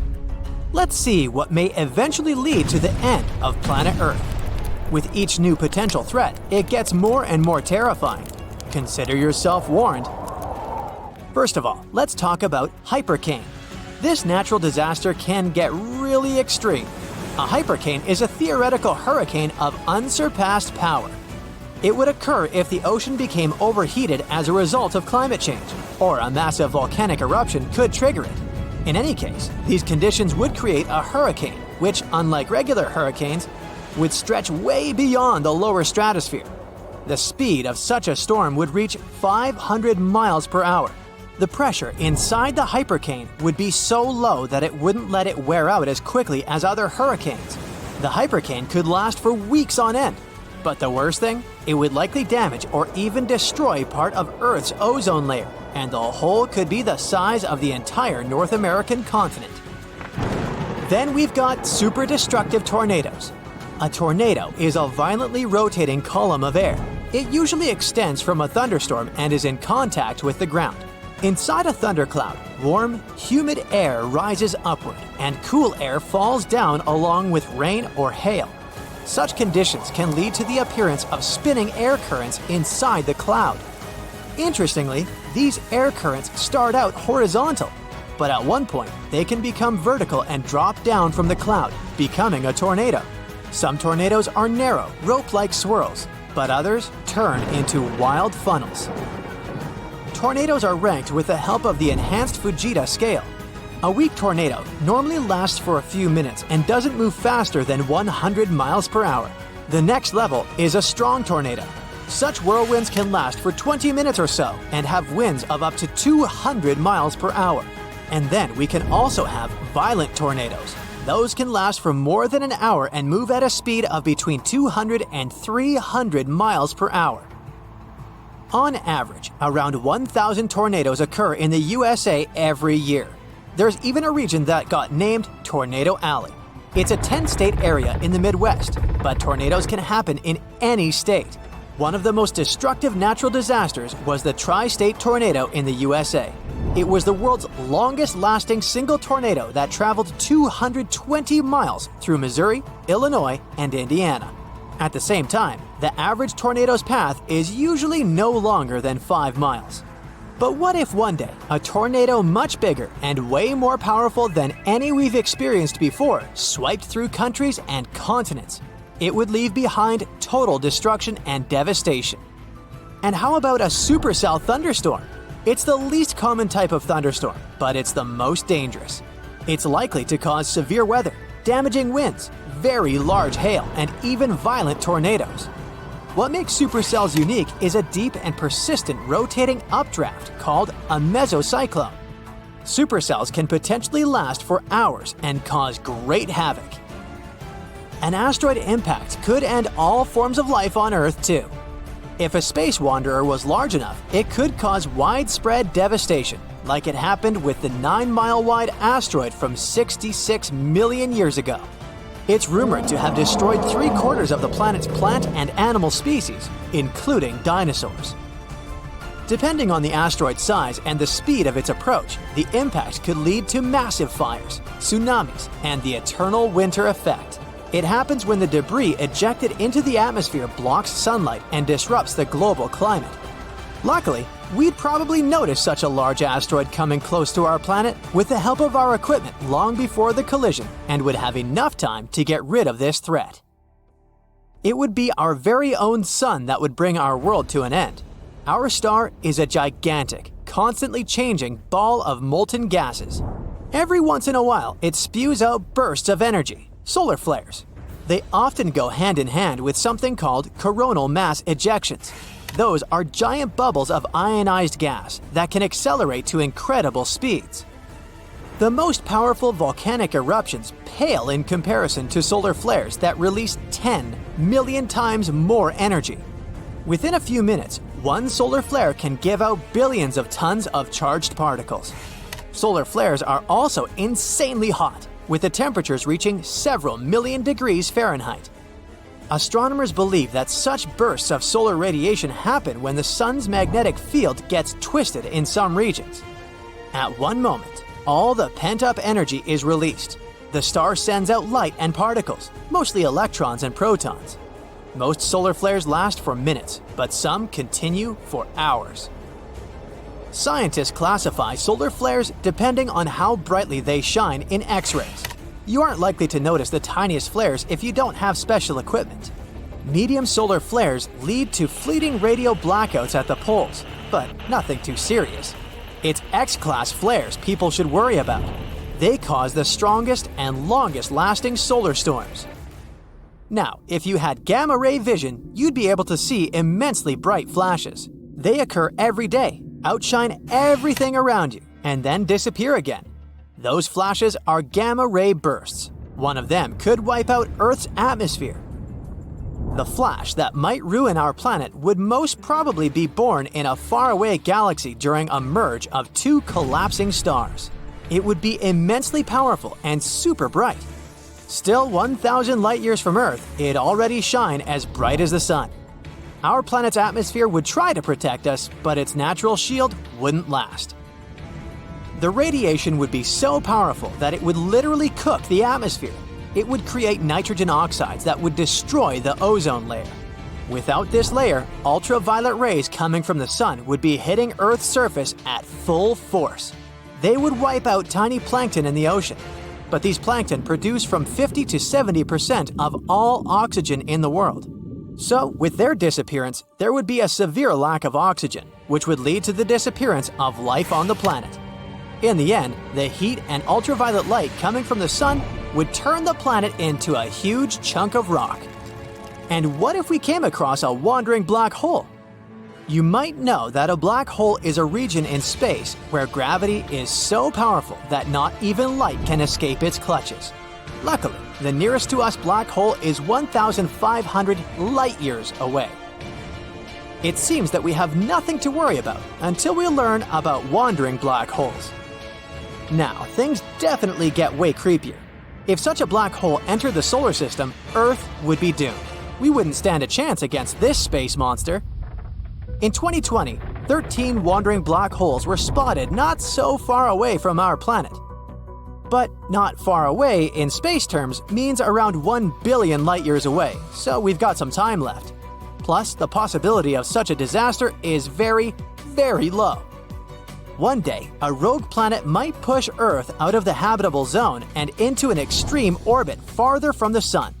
Then, the climate all over the planet would start getting colder and colder. Don't forget that the farther our planet is from the Sun, the weaker the star's gravitational pull on our planet is. In the end, our beautiful Earth would get too far away from its main source of light and heat. It would turn into a lifeless piece of rock covered with a thick layer of ice. Or the Sun might expand and turn into a red giant. If it happened, it would change the entire habitable zone of our solar system. The disaster would start with our star running out of hydrogen in its core. This would trigger a chain of reactions, which would eventually lead to the core of the Sun heating up and getting denser. As a result, the Sun would get way larger than it is now. During this transformation, the Sun would swallow Venus, Mercury, and Earth. This is John. John seems to attract all kinds of bad weather and natural disasters wherever he goes. See for yourself. One day, John notices his dog is restless. The pooch keeps scratching the entrance door and wandering around the house. He even tries to hide in the corner, howling and barking. When some mugs start to clink in your cupboard, John realizes what it means. The noise is produced by foreshocks, mini earthquakes leading up to the main event. Earthquakes often happen in clusters. After a few weak quakes, a much bigger one is likely to be on the way. Sometime before the disaster strikes, people might notice bizarre blue lights. Some of them seem to be coming out of the ground. Others are hovering in the air. These are earthquake lights. They may appear days or mere seconds before the ground starts shaking. Now, John is walking along the ocean shore. Suddenly, he sees the water retreat from the beach. Really, really fast. Uh-oh. John, run away as quickly as you can and find some high ground. A tsunami is coming. And your life might depend on how fast you react. If John spots a bizarre and unexpected rise in sea level, it can be another sign of an approaching tsunami. This happens in 40% of cases. The incoming water is the first tsunami wave. The second one, way, way larger, will come in about 10 minutes. John can also notice seawater bubbling, swirling, and creating bizarre patterns. It's another sure sign a tsunami is near. John feels there's something strange about the sun. Through his special super dark sunglasses, he sees that there's some uneven flares around the star's contour. If these bizarre rays are accompanied by auroras all over the world, they're a sign of a solar storm. Such storms are usually caused by disturbances in the sun's magnetic field. In this case, the bursts of gas and radiation on the surface of the sun get so massive and powerful that they can even reach our planet. Luckily, solar storms aren't really dangerous for people, but they can mess with electricity and even cause blackouts. The sky over John's head is darkening and turning ominously green. Something hits him on the forehead. Ouch! He picks up the offending object. It's a hailstone, but it's not that cold outside, and it's not raining. Soon, he hears some noise. It's approaching rapidly and turns into a loud roar. It sounds as if a freight train is moving towards him, but it's not a train. It's a tornado. The funnel isn't visible behind a cloud of debris, but John can't mistake this rotating column of air for anything else. Are you on the road, John? Then get as far away from your car as you can. Fast! Find a ditch, lie down in it, and cover your head. Oh, you're inside? Then get away from the windows and hide underground if possible. And please, John, be very careful if you spot some conically shaped clouds. Those mean severe storms. And if you notice that such a cloud starts spinning around, immediately search for shelter. The cloud is transitioning into a tornado right in front of your eyes. On the bright side, John should only worry about warm conical clouds. Cold ones are totally harmless. The only problem is to figure out the temperature of the cloud he sees. Duh! Ah, look, John just spotted some weirdly shaped trees. They look like the letter J and grow on a slope. It means the ground under John's feet is likely to be unstable. If he keeps wandering around, it can cause a bad landslide. Square waves appear when two different wave patterns crash into each other. This phenomenon does look kinda awesome. No, don't go into the water, John. Keep watching it from the shore. Cross currents in that spot can easily pull even a skilled swimmer under the surface. John keeps walking along the shore. At one point, he sees wild, choppy waves carrying ocean debris and seaweed. This time, he stays out of the water. He knows it can be a sign of a strong rip current. It can carry a swimmer far away into the ocean. How about a walk in the park? John likes this idea.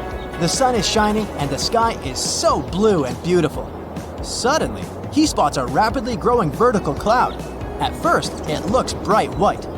But as it approaches, alarmingly fast, it becomes dense and inky. The sky is darkening. It's getting windy. That's when the guy notices that his hair stands on end.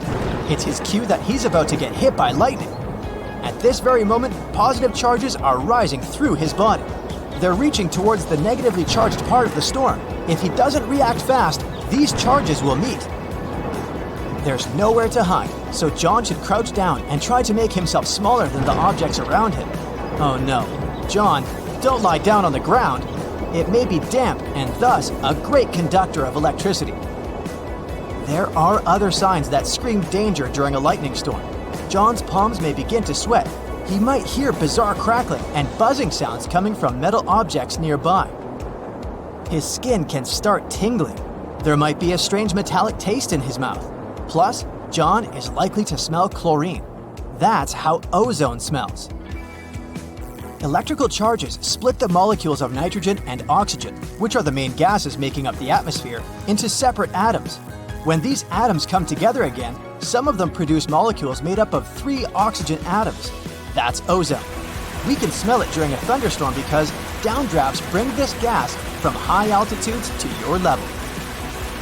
Some bugs can feel a storm coming. They get ready for a natural disaster by freezing. So, when John notices that insects around him look drowsy, he knows to get ready. Oh, and bees can predict heavy rainstorms. These critters begin to work much harder the day before it starts raining. While walking next to the river during a period of heavy rains, John hears a roaring sound. He feels paralyzed with fear. It's likely to be a flash flood moving in his direction. Indeed, he soon sees debris coming down with the flow. The water is rapidly changing its color, becoming muddier and darker. Flash floods are very, very dangerous. Take care of your safety immediately, John. Another day, John sees a spectacular wall cloud. It seems to be stretching for up to 5 miles. In the best case scenario, it's just a severe storm coming. But if the wall cloud begins to move in a circle, it's a sure sign of a tornado. John is walking across a snowfield in the mountains, listening to the sounds the ice under his feet makes. The noise is kinda hollow. Quickly check whether there are cracks around your footprints, John. If so, the chances are an avalanche is about to happen. Soon, John sees an avalanche moving in his direction. He does his best to get off the slope. In most cases, he could probably outrun it by heading downhill and then veering sideways, but not this time. He realizes he doesn't have enough time and heads for the nearest tree. If John keeps holding on to it really tightly, the avalanche might not pull him along. But if this doesn't work, he should try to swim up to the snow's surface while the avalanche is still moving. On a pretty nice summer evening, John notices leaves with soft stems droop all of a sudden. It might be because of an upcoming storm. Right before extreme weather arrives, the air usually becomes more humid. Leaves also get damp and heavy, and the wind easily flips them over. John lives in a pretty old house and is used to having cracks in the interior walls, but one day, he notices that some of them have widened. And look, there are a few new ones. It's an alarm bell. He lives in an area with loads of limestone, so new cracks can mean a sinkhole is about to open next to his house. John is hurrying home, trying not to waste time admiring shelf clouds. They look like something from a sci-fi movie. They form when warm and moist air gets caught in a thunderstorm updraft. and these ominous clouds most often mean a storm is coming.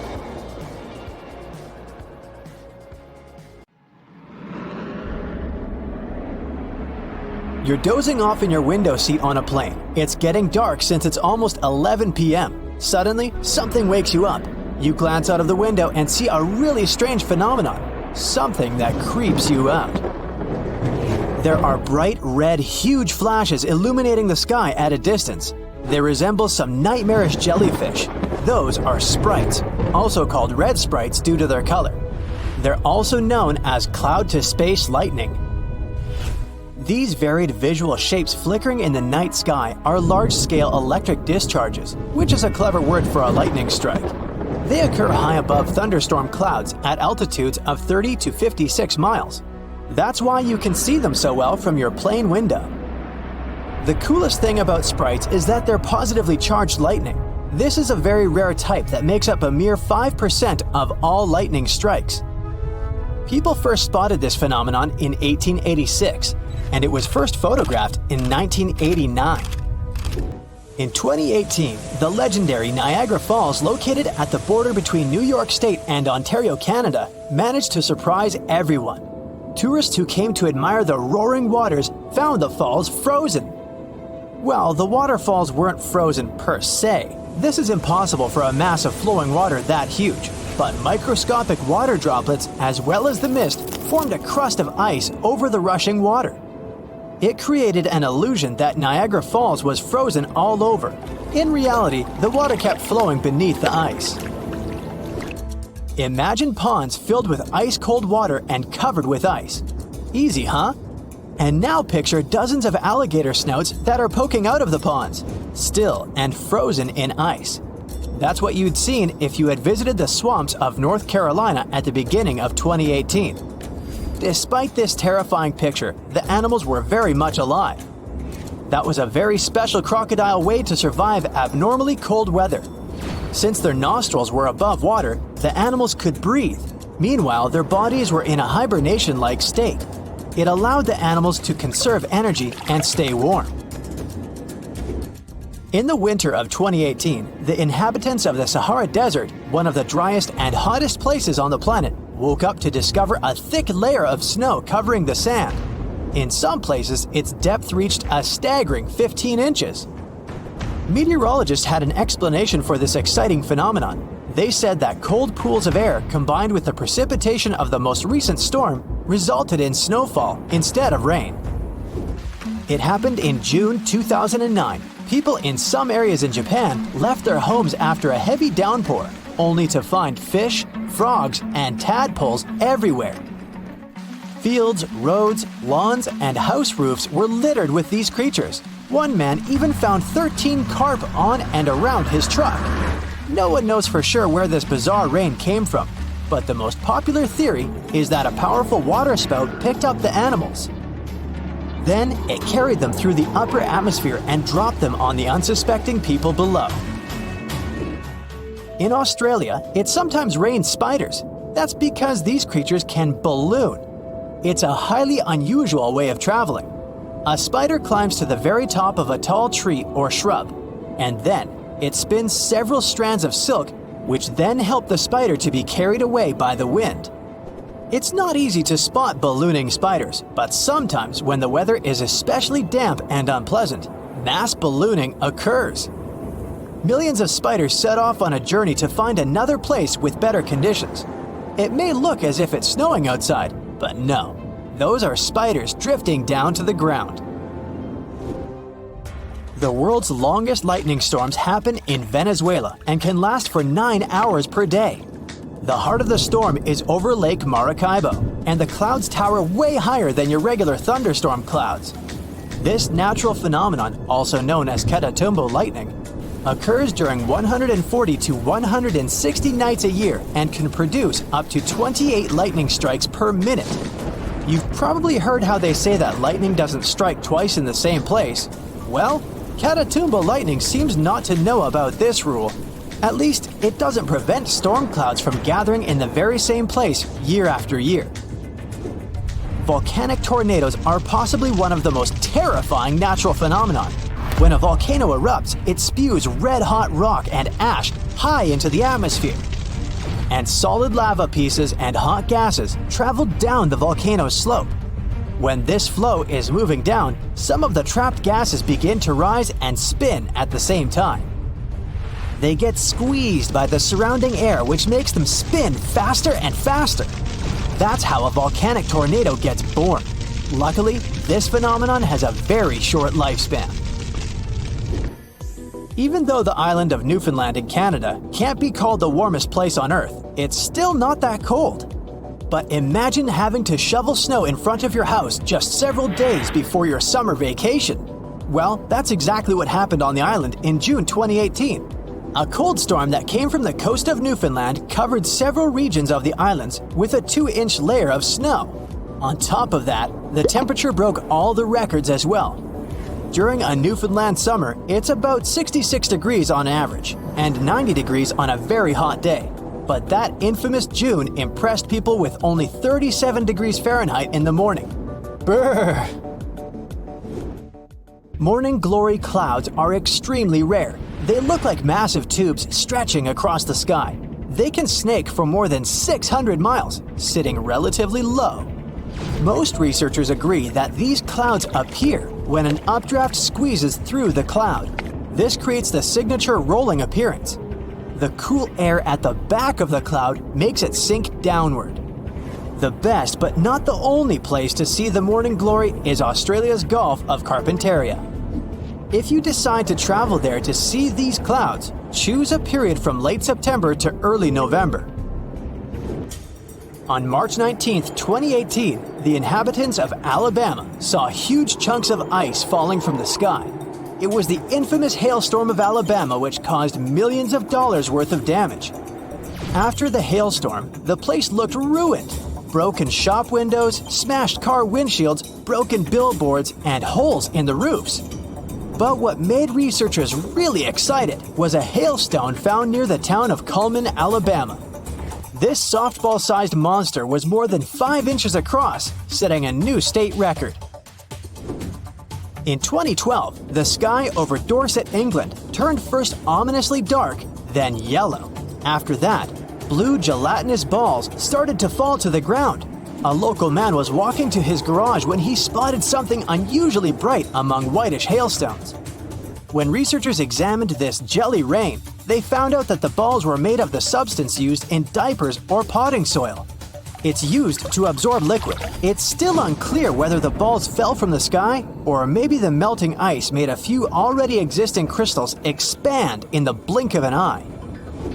In March 2018, people in northern Nevada could see the rarest and most bizarre cloud ever, a horseshoe cloud. It sure looks bizarre and kinda scary. But meteorologists know that this interestingly shaped vortex happens when a flat cloud travels over a column of warm, rising air. This air creates the shape and adds some spin to the cloud's movements. Such clouds are very fleeting and usually last for only several minutes. Cylindrical snow donuts occur when a wind gust decides to play snowballs. It starts to roll some snow across a snowy area.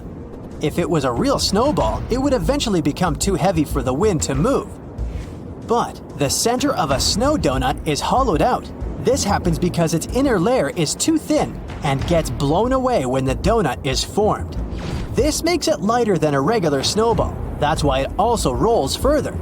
Unfortunately, you can't just go and find snow donuts. They're rare because they appear in very precise conditions. Hey, ever heard of a fire rainbow? Yeah, me neither. How about a circumhorizontal arc? Didn't think so, but just so you know, they're one and the same thing. At first glance, it looks like a painting, or like a rainbow-colored splash in the sky. Despite the name, they have nothing in common with either fire or rain. This phenomenon happens on rare occasions when the sun shines through a particular type of ice cloud formation. The rainbow halos are just as unique. Again, a specific type of ice crystals in clouds needs to be present for the surface of the Earth to bend light from the sun into a perfect ring. The same thing can happen with moonlight. The only difference will be that moon halos are usually white and sun halos can be rainbow-colored. When visiting regions with high altitudes, you may be one of the lucky people to stumble upon penitentes. They're basically naturally formed ice spikes. For them to be formed, they need a really cold and elevated environment where the air is dry.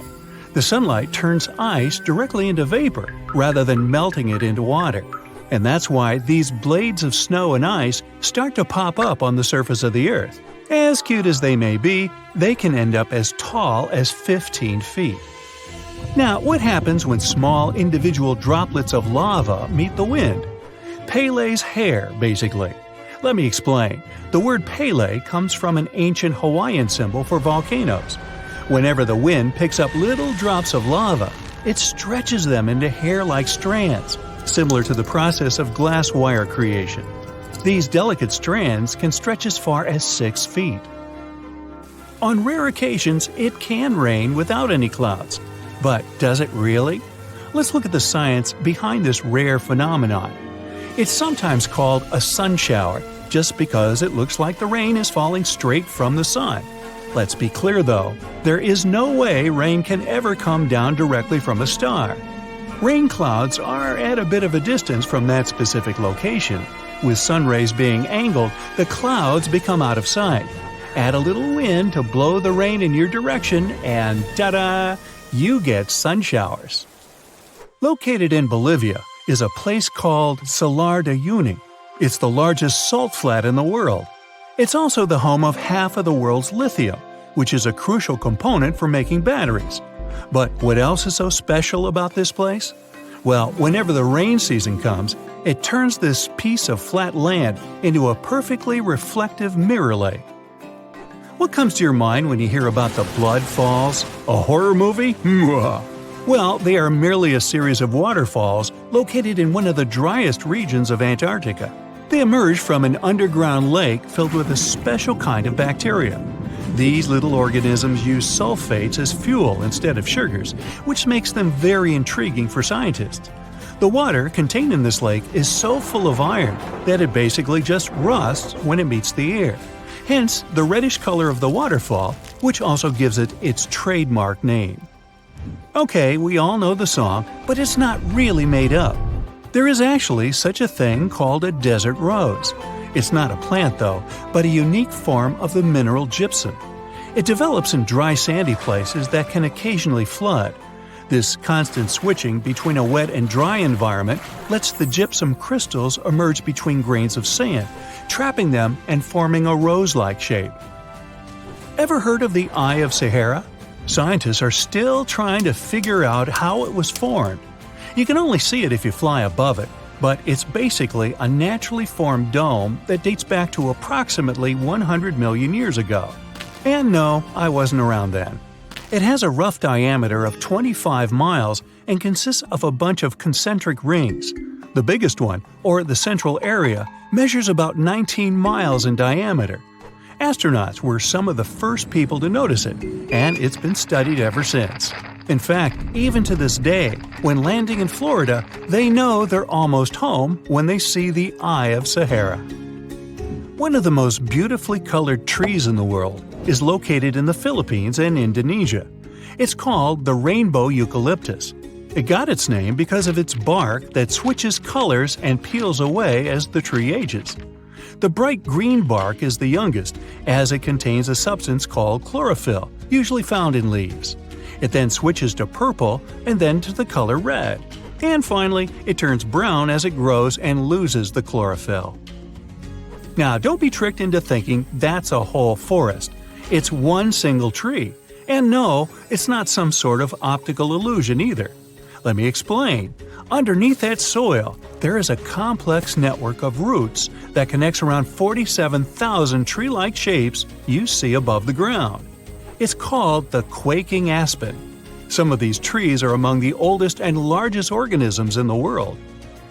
Now, here's a good destination for all travelers, or maybe not so good after all. The most lightning-stricken area in the world, according to recent data released by NASA, is Lake Maracaibo in Venezuela. Out of all the days in a year, 300 of them feature thunderstorms in this location.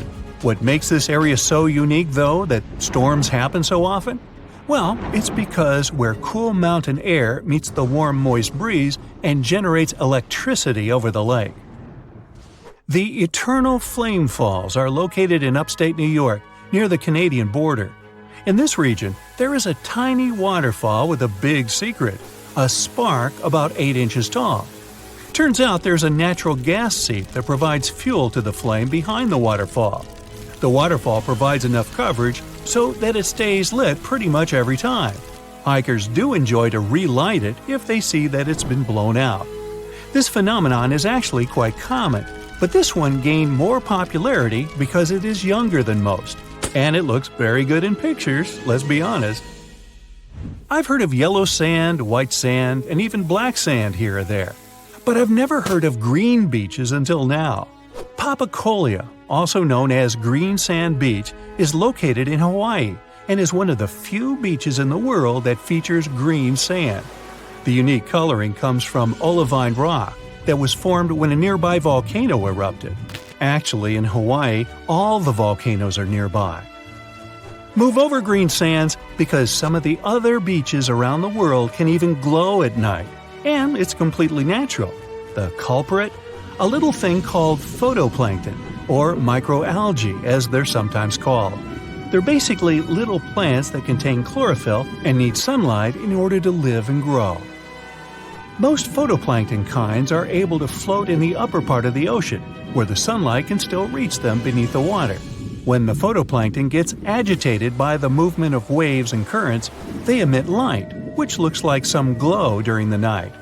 These special microorganisms are found on beaches in a lot of places around the world, such as the Maldives, Puerto Rico, and the Everglades. At the base of a mountain located just outside of Afton, Wyoming, is a little river called the Intermittent Spring. There are only 3 of this kind in the whole world, but what makes this little string of water so mysterious? Well, the fact that it starts and stops every few minutes. Scientists have yet to pinpoint precisely why this happens. They speculate that it's basically just a siphon effect that happens deep within the ground that causes the river to just start and stop so often. Should you ever be interested in checking it out, be sure to do so in the late summer, as that's when the intermittent spring is most active. Do you see the irony here? You can only see the spring in the summer? Okay, I'm done. Octopuses have 3 hearts. 2 of them pump blood to the gills, while the bigger heart circulates blood to the rest of their body. They also have 9 brains. There's the large central one, but also each of their 8 arms has a mini brain of its own, which is why they can act independently. Since each arm has its own brain, the central brain only needs to send a higher level signal to the arm. Things like, move to that nearby crevice, there might be a crab hiding inside. In the case of humans, the brain would guide and take control of each movement of our legs and arms. And with an octopus, arms act almost independently on their way to the crevice. It also tastes and feels with the suction cups on it. Since their arms are so independent, an octopus doesn't actually know where they are unless it sees them. The human body has an ability called proprioception. Thanks to it, we know where our arm is, even if we hold it, let's say, behind our back. 1816 is known as the year when summer didn't come. In April 1815, there was a massive explosion on Mount Tambora in Indonesia. It sent enormous clouds of volcanic ash up into the atmosphere. The majority of the northern hemisphere got covered with a shroud of dust and dirt and kind of refused to settle. In June of the following year, the cold winter didn't just come to an end. Frost damaged crops, and snow and rain persisted during the whole summer. In Iceland, you'll find some of the most breathtaking sceneries on our planet. Jagged mountains, fjords, hot geysers, ice fields carved into the landscape. Stunning yet intriguingly black sand beaches, such as Reynisfjara Beach. Most of the sand on beaches is generally formed from rocks that have broken down because of weather changes and erosion through thousands or even millions of years. And on Reynisfjara, the sand is a striking black color, and that's because of volcanic activity. Lava came out of an erupting volcano, got to the surface, cooled, and then hardened in the Atlantic Ocean, creating such a fascinating black cube. This beach is so magically stunning, but it's also very dangerous because of its sneakier waves. That's when a few smaller waves join together into a single, really big one. This phenomenon can happen when ocean currents force waves together, or in the case of rainosphera, when such waves come from an offshore underground cliff and get an even stronger pulling effect. Considering the ocean's low temperatures too, it's definitely better to just take pictures from a safe spot. Some trees talk to each other. Not the way we do, of course, but, for example, acacia trees that grow over the African savanna can warn each other if there's something dangerous coming. When some animals, such as antelopes, gobble up its leaves, the tree immediately starts producing more tannin, which is toxic to animals. They also emit a special type of gas that travels through the air and warns other trees they should protect themselves too. You're stargazing, such a chill night, and then a flash of bright light streaks through the night sky. A shooting star, so cool. But what we see is not actually a star, although we call it that way. They're meteors, which are basically small chunks of dust and rock moving through space. As they're passing through our atmosphere, they cause something called friction when one thing rubs against another, and that's why they glow. Also, the friction causes heat. Dust and rocks get extremely hot as they fly through the atmosphere, and the heat makes them glow until the moment they burn out and turn into what we call the shooting star. Sunsets in deserts are extremely beautiful because of the spectacular colors they produce a bit more than elsewhere. Sunlight consists of various shades of the color spectrum. When the sun is high in the sky, these colors mix together and our eyes see them as white. But as the sun gets lower, its rays have to go through a thicker layer of atmosphere before they get to us.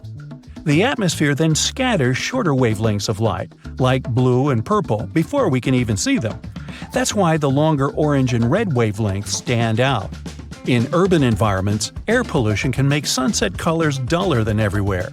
The clean air in deserts allow the vivid colors coming from the sun to shine through at twilight.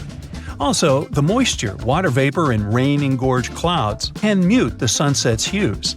Since there's no rain, clouds are thin and wispy, so they filter and reflect sunlight instead of blocking it. Bamboo grows really fast. It's actually the fastest growing plant on Earth, sometimes growing about 3 feet in just one day. You can find it in dense forests, where only a little light gets to the ground, which means bamboo is under strong pressure to reach the sunlight as quickly as it can. There's an underground stem that connects bamboo shoots to their parent plant, so the shoot doesn't really need leaves of its own until it gets to its full height. Also, bamboo grows faster than other plants because it doesn't waste its time and energy on growing rings that thicken the stalk. It's just a thin, hollow stick that grows straight up. You'll notice some of the big trees have shallow root systems, sometimes even 10 inches deep in the ground. The roots generally need access to oxygen and water, and they can mostly find it in special underground pockets called soil pores. When a tree has ideal moisture and soil conditions, it can send roots deeper down under the surface and get what it needs. But most of the time, conditions are not perfect, considering bedrock, stones, and compact soil that physically prevents the roots from going down.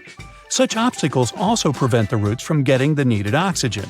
So, when life gets tough, the tree will take an easier option. Its roots will stay close to the surface and spread out in different directions. Drought conditions are another reason trees can have shallow root systems. By staying closer to the surface, they can take most of the rainfall collection. Plants are exposed to the sunlight most of the time, but they still don't get sunburned. They appeared on land about 700 million years ago, and one of the key things they needed to survive was something that would protect them against the ultraviolet rays coming from the sun. Those in the sea had seawater as protection. UV radiation is mostly responsible for sunburn, so land plants developed a special protein that detects it. This protein sends signals to the cells to protect the plant from the damage and effects of UV radiation. Basically, it's like they produce their own natural sunscreen, but this still doesn't mean they're 100% protected. You know that common belief that if you water plants in the midday sunshine, this can cause their sunburn? Some think droplets of water act as tiny lenses and then focus the sunlight onto the leaf surface. But they're not strong enough to actually focus sunlight from a water droplet onto the surface of a leaf. It's just that their natural sunscreen doesn't mean total protection. Too much exposure to UV radiation damages cells in the leaves and bark of the majority of plants. Earth's core is as hot as the surface of the sun.